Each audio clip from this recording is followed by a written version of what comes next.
ఆ present trending లో నేను ఇది విన్నాను. దీనికోసం నేను కూడా ట్వీట్లు చేశాము, చాలా రీట్వీట్లు చేశాము. ఎందుకంటే నేను ఒకటే మాట అంటానండి, గుర్తుపెట్టుకోండి, రతన్ టాటా గారు ఇప్పుడు బతికుంటే ఇవన్నీ జరుగుతాయా అని ఒకటే క్వశ్చన్ మార్క్, ఏం లేదు. రతన్ టాటా గారు బతికుంటే ఇవన్నీ జరిగే ఆస్కారం ఉందా అని నేను మాట్లాడుతున్నాను. అతను ఉన్నారంటే ఒక చిటి కూడా వేయక్కర్లేదు, జస్ట్ ఇలా ఆ ఏరియాకి వైపు కన్ను ఎత్తితే చాలు అవన్నీ ఆగిపోతాయి. బట్ ఇలాంటి ఉద్దేశం ఒక హిందూ ఒక మతాల పరంగా ఇలా చేయడం వల్ల చాలా కాంట్రవర్సీస్ వస్తాయి, దాని తర్వాత చాలా నష్టాలు జరిగే కారణాలు ఉంటాయి. ఈ పొద్దున్న ఈ రోజు మీది అయిపోవచ్చు, రేపంటూ మాకు ఉంటది. హిందువులంతా ఒకటి అయ్యారు అంటే ఒక హైందవ ధర్మాన్ని కాపాడుకుంటా చేస్తున్నా, అది ఎవరైనా కావచ్చు, ఒక ముస్లిం కావచ్చు, ఇంకో సోదరులు ఎవరైనా కావచ్చు. నేను ఇప్పటికీ చెప్తున్నా, సోదరులనే మాట్లాడుతున్నాను, ఎవరిని తక్కువ చేయట్లేదు. మీరు కూడా అదే గుర్తు పెట్టుకొని, మైండ్ లో పెట్టుకొని ప్రతి ఒక్కరిని గౌరవం ఇవ్వండి.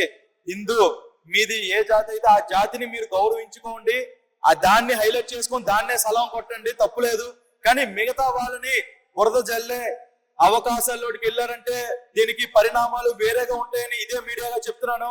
గుర్తుపెట్టుకోండి, అది ఆ వ్యాఖ్యలు ఎవరు చేసినా ఎక్కడ చేసినా అది నాసిక్ లో చేశారు అంటున్నారు. ఎక్కడండి? ఆ నాసిక్ లో చేశారు అంటున్నారు. నీకు దమ్ముంటే నేను హైదరాబాద్ రోడ్ నెంబర్ యూసఫ్ కూడా మధురా నగర్ పిల్లర్ నెంబర్ 1495 నా ఆఫీస్ ఉంది. నీకు దమ్ముంటే ఆ బ్రీఫ్ పట్టుకొని నా దగ్గరికి రా, అదే ప్లేట్ పట్టుకొని రా, నేను పాడ్కాస్ట్ చేస్తాను, నువ్వా నేనా తేల్చుకుందాం. పిల్లర్ నెంబర్ 1495 మధురా నగర్, ఓకేనా? నేను హైదరాబాద్ లో ఉంటున్నాను. ప్రతి ముస్లిం సోదరుడికి మొహం చూడకపోతే మాకు రోజు గడవదు అనేది నేను గర్వంగా చెప్పుకుంటాను. నా ఈ గడ్డం చూసి కూడా చాలా మంది ఆదివారం నాకు లిఫ్ట్ ఇవ్వండి అంటే చాలా మంది మసీద్ దగ్గర దించిన రోజులు కూడా ఉన్నాయి.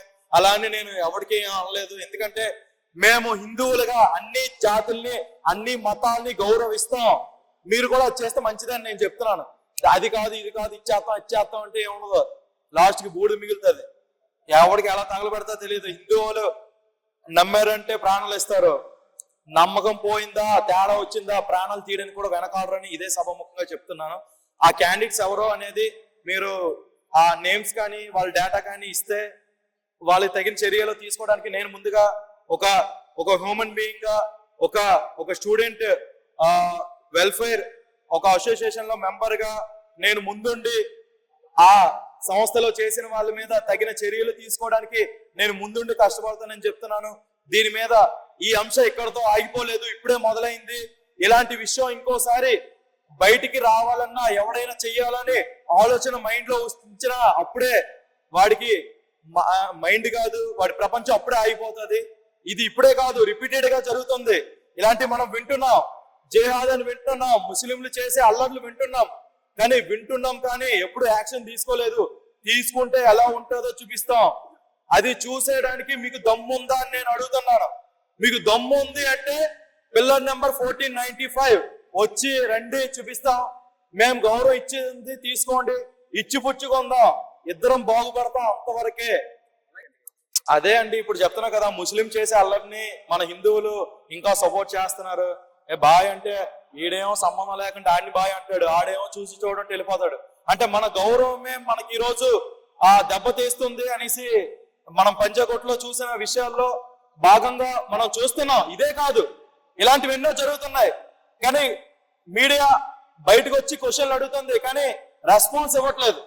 అంటే ఒక ముస్లిం సోదరులకి మేము సలాం చేసి ఒక బ్రదర్ గా మేము బాయ్ అని పిలుచుకుంటాం. బాయ్ అంటే హిందీలో ఒక సోదరుడు అనే అర్థం. ఆ సోదరు భావాన్ని వాళ్ళు తీసుకోవట్లేదు.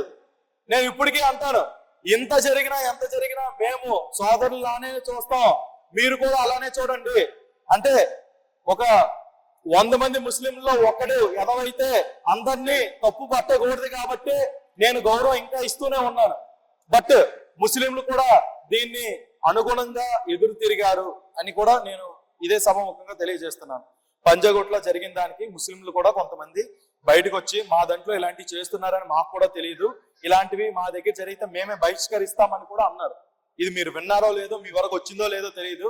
మా వరకు మేము అమీర్పేటలో ఉంటున్నాం, పంజాగుట్ట పక్కనే కాబట్టి మేము బయట చర్చల్లో భాగంగా మన కృష్ణకాంత్ పార్క్ దగ్గర చాలా మంది వచ్చేటప్పుడు చాలా మంది కలుస్తారు, మాట్లాడతారు. అదే మాటల్లో నేను తెలుసుకునే అంశాలు ఇవి.